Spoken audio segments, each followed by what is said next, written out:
J'ai une pratique en photographie plasticienne, à l'évolution des paysages, des territoires, sous l'angle de leur usure au regard des contraintes comme l'érosion du littoral, les feux de forêt, ça peut être l'artificialisation. Ces observations se retrouvent, moi, dans ma pratique plastique, avec un jeu sur l'altération des films photographiques. J'ai essentiellement une pratique argentique, donc voilà, je joue avec l'usure des films.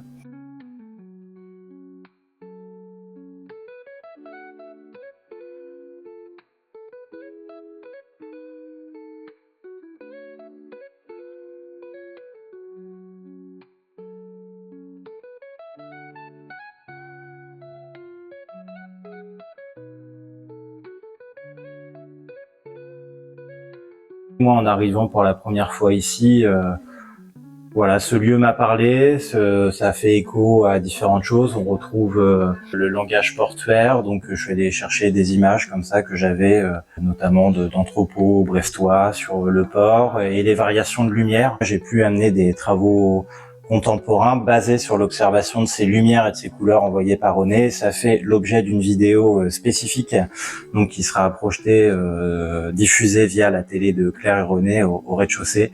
Donc un jeu comme ça sur les lumières du port qui rentrent dans cet espace.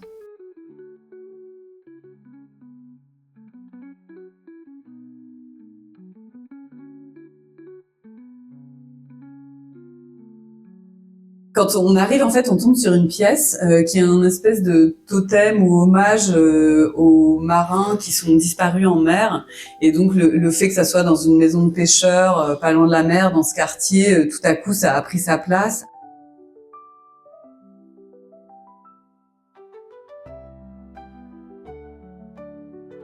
Il y a un motif qui revient souvent chez moi autour du motif du cheval.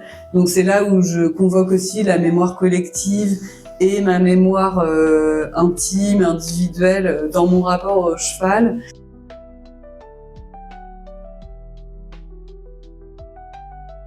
Je compose avec des parties de corps, mais je travaille jamais le corps en entier.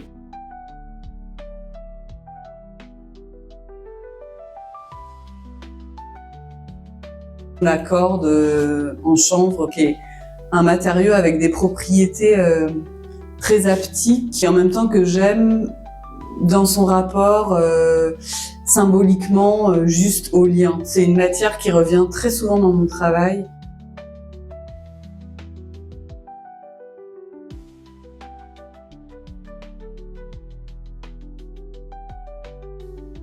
Je m'intéresse à notre rapport à l'environnement et aux écosystèmes et à leur fragilité.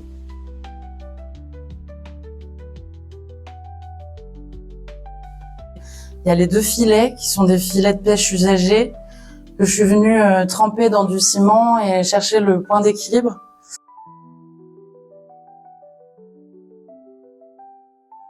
Il s'appelle équilibre pélagique, donc c'est une réflexion sur la question, le chalut, la pêche intensive, et ça vient aussi un peu comme des formes fantomatiques, comme quelque chose qui sortirait de l'eau justement et qui vient être figé.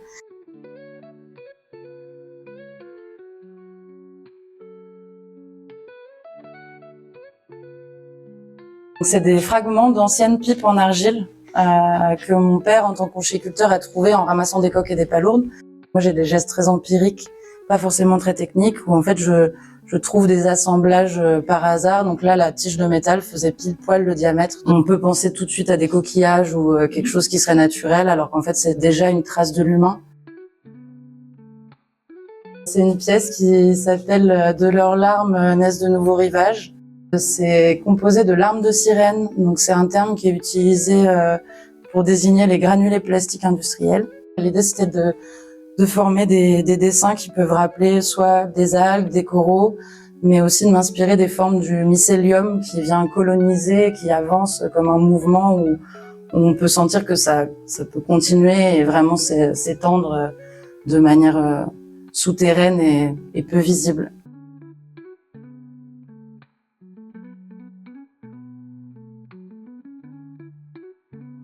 J'ai commencé à travailler en peinture le motif des marais quand je suis allée en résidence vers Soulan, en Vendée.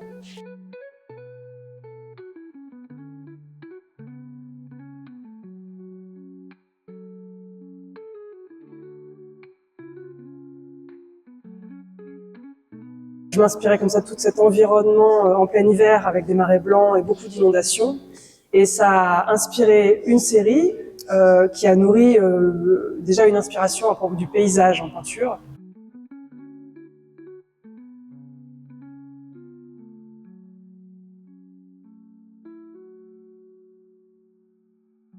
Donc, en regard du tableau que j'avais produit pour le musée de Mille-Sando donc en 2023, j'avais travaillé à Angers à mon atelier ce tableau-là, qui y répondait de par son motif. Donc c'était moins naturaliste, mais plus expressif et plus pictural peut-être que l'autre volet. C'est intéressant pour moi de l'exposer ici aujourd'hui au Sope d'Olonne parce que c'est en quelque sorte un retour dans une localisation plus proche du lieu de création du tableau.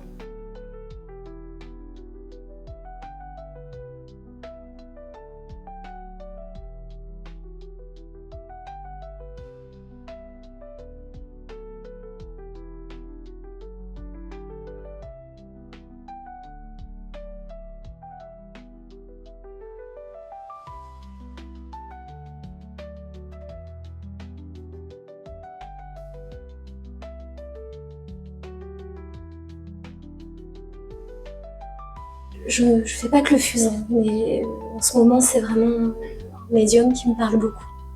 Notamment parce qu'il y a quelque chose de très élémentaire qui va à l'os, de très brut. Je n'utilise qu'un bâton de fusain et une gomme et mes doigts. Ma pratique et mon travail est souvent hanté par le passé, par la mémoire. Il y a la question de la trace. Me permet le fusain parce que c'est un procédé qui laisse voir toutes ces erreurs et je les laisse toujours apparentes aussi. C'est important, il y a ce rapport aussi très sensuel et très tactile, se confronter vraiment au format et avec des moyens rudimentaires dans l'économie de moyens que représente ce médium.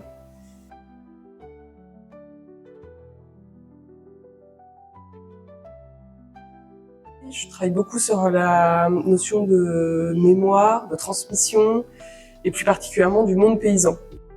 De la transmission de ce qui reste, des gestes, de honte aussi dans mon histoire, d'événements, de souvenirs très précis et intimes. Et à partir de là, en fait, je viens faire un travail de recherche historique, sociologique, qui m'amène un petit peu à aussi décortiquer mon histoire, à mieux la comprendre et à l'inscrire dans une histoire plus collective. Je travaille avec différents types de matériaux. Certains que je viens collecter, chercher dans le monde vraiment paysan, aussi bien dans ma famille, mais ça peut être plus large aussi. Et petit à petit, avec l'idée d'intégrer aussi des choses plus contemporaines et d'inscrire là dans le futur, c'est un peu mon envie, ma démarche, de venir confronter un peu mon travail et cette histoire de mémoire du monde paysan avec la réalité aujourd'hui de ce monde-là. Dans mon travail, on retrouve beaucoup la cire qui agit un peu, alors pas forcément dans toutes les pièces, mais qui agit comme matière un peu réparatrice pour moi. Il y a quelque chose qui me fascine dans cette matière, qui se transforme, qu'on peut refondre à l'infini.